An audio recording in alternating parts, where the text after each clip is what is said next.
So I got married. Oh, watch your eyes. Insert screaming, throwing up. Anyways, I got married, and like many of us, I had a beautiful day, but not so beautiful budget. And like many brides, I had to get crafty with my stuff. Lucky I'm a little crafty anyways, but if you're not, I'm here to help. Because if you don't have a Cricut, I think everybody has a Cricut apart from me. All these DIYs you can make today are without a Cricut, and they're just fun, and you don't need much tools or skill, I promise. And here we go. Attention, this might not be to everybody's taste. So this DIY is a little unhinged.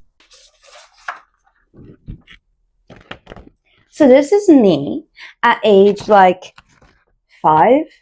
And I'm not joking, this was my guess, probably favorite DIY of mine. I feel like I need a backstory. You don't care, do you? Maybe you do. Backstory is, I had a secret wedding. I had a secret surprise 30th birthday, joint 30th birthday secret wedding.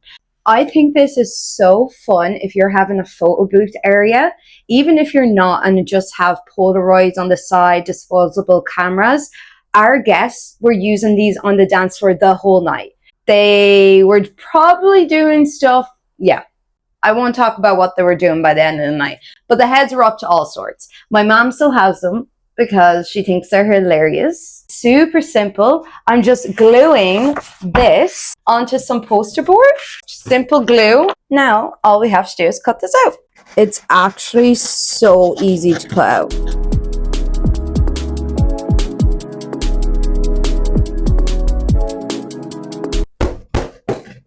Oops. It might not be everybody's cup of tea, but it was so funny. And honestly, the guests loved it. So this has to be the most sentimental thing I made for our wedding. It is a table runner with all little symbols, dates that are important to us since being together. Joe and I are together 12 years actually. So we have quite a few symbols and dates that are important to us. One being the college we went to, our school that we went to, our secondary school, the date we moved to Canada together, and the date we got proposed at. Obviously, the last thing I've made was the rings for our wedding and the date. This was the last stamp I added. The next stamp I'm going to be adding is one to represent my baby Woo Woo, my baby Rue. Rue is a rescue that we adopted in January, and she has to be our most special and most important life update since getting married. So she deserves a moment on our runner. I'm going to add Rue to this now by adding a lobster. You're probably wondering why I'm adding a lobster, but as you can see, I have a lobster tattoo and it's for Rue. Rue only came to us with one thing, and that was a little toy red lobster, and we call him Mr. Lobster. Oh, well, that was funny. Mr. Lobster deserves a spot on this runner. First, I'm going to sketch out my design on some tracing paper. You can go straight and draw directly on your block if you prefer, but I like doing this way. That way I can change up my design and rub out anything easily if I need to before I add it to my block. Once I have my design, I am going to just transfer it onto my block by scribbling over the back of the transfer paper.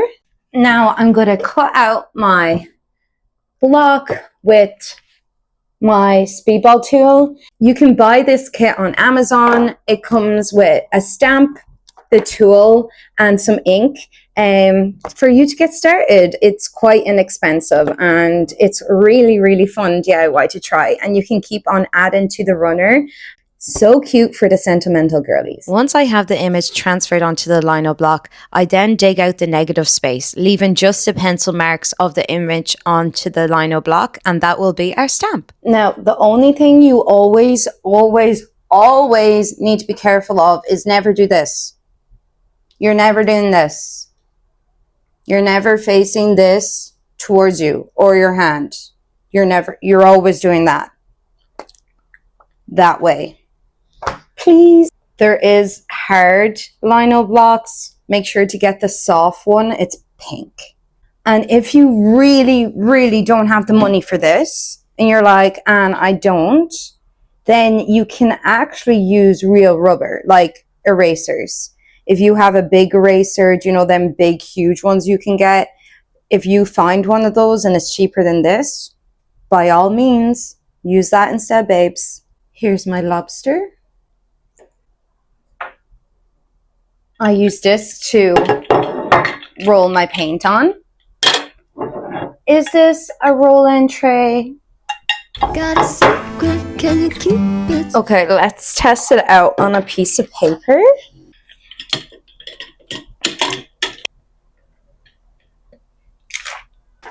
What do we think? I think I'm going to do it. Let's go. Okay, I would need to figure out where I'm going to put it now. Yeah, I'm going to put it here. I decided. Mr. Lobster is now added. I'm just going to add her gotcha date now. What I have for the numbers are these stamps. I don't know who designed this box from Amazon. They're so hard to put back in. But anyways, I am going to stamp the letters now using the same ink. And I'm going to put her gotcha date there. I always do it just on a piece of paper just in case. Oh, it looks so cute. Sorry. I get giddy when I do nice DIYs. You don't get giddy. What you at? What you at? You even having fun DIYing? Okay, the 28 concentrate. Perfect. Do you and Mr. Lobster like it? Yeah? Look at this. On to our next DIY. If you see the ink and the stamps out and the ribbon, you might have guessed it. I'm going to do the top tables names for my friend Diane's wedding. Now, I've always seen this done with a Cricut. I've never seen it done this way, but I hope it works. I'm sure it will. This is fabric ink, so it should work. You could do the top tables names. You can do all the guests if you're having a small intimate wedding or if you have a lot of time on your hands. I also seen this done with the date of the wedding, which is quite nice. And I've never seen this done before, but I had some pearls. And I think one or two around the name just might, you know, give it a bit of something, something.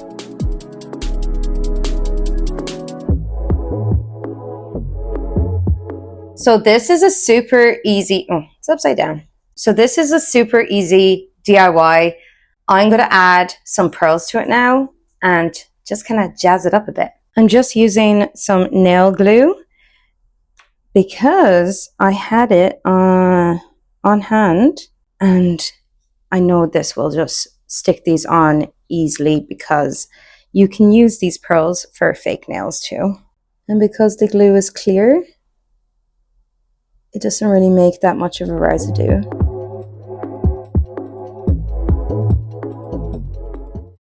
These might not be to everyone's taste, but these were one of the favors I had at my wedding. These are magnets that say Anna and Joe got hitched, and all I got was the magnet. It was quite funny. Now, at the start, my mom was like, Anne, I can't believe you wrote a magnet. But then after a few pints, she thought it was gas. You don't have to write.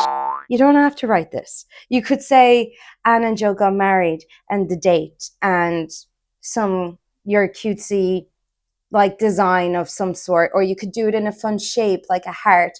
So yeah, if you want to make these fun magnets, it's so simple. I'm just printing this out on my home printer, but instead of regular paper, I'm putting in this magnet sheet paper. Why do printers never work when you want them to?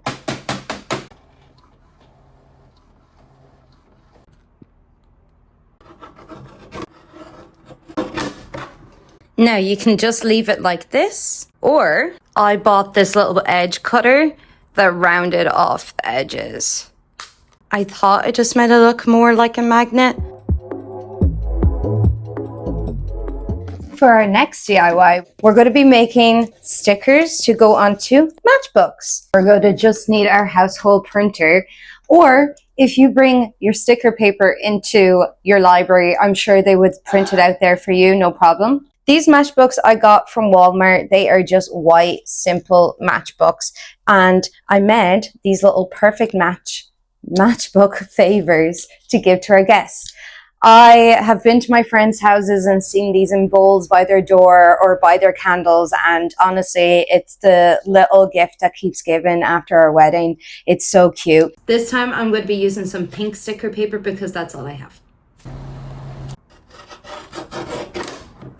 You don't need this, by the way. I just have it. So, I didn't have it at the time of my wedding. I'll cut this with a scissors. So if you're cutting that with a scissors, babe, so was I. Same.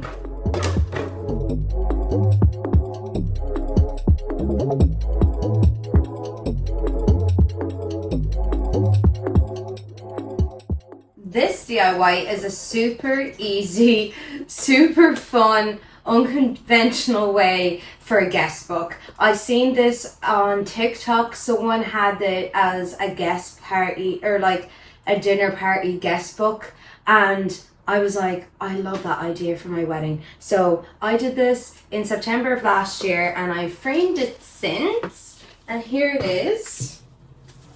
This is our guest book and it's framed on our wall and I get to see it every day. And honestly, I just think it's so fun. I think it's so interesting. You wouldn't even know if it's our guest book. People ask about it all the time and I look at it all the time. Whereas if it was a traditional guest book, I think it would just be sitting in the drawer somewhere. So yeah, I bought this on Etsy and I printed it off in Staples and it only cost me $36. And honestly, I think it's just such a fun and unique way to display your guest book.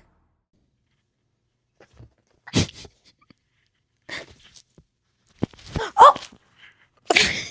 Thanks so much for joining us today. If you end up making any of these DIYs for your wedding, I would love for you to tag me and to show me. That would be so much fun. Until next time, thanks so much for joining us and we'll see you soon, won't we, Rue?